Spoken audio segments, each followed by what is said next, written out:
Welcome to the Tech Egg. Don't get scrambled. Enjoy the video. You already paired your Apple Watch and iPhone and updated software. Now start the only supported sync method. First, open Photos on your iPhone and create a dedicated album with the images you want on the watch.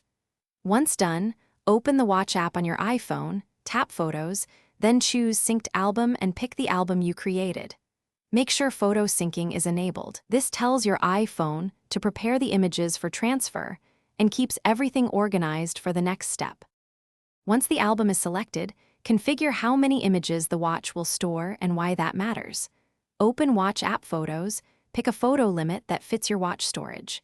You should remove live photo effects or trim very large files if space is tight. Then place both devices close together and on the same Wi-Fi or keep them near with Bluetooth on. A large sync works best while the watch is on its charger. This ensures the iPhone can push the prepared images efficiently to the watch. To complete the transfer, keep the watch on its charger and wait. Syncing runs faster when charging and both devices stay close.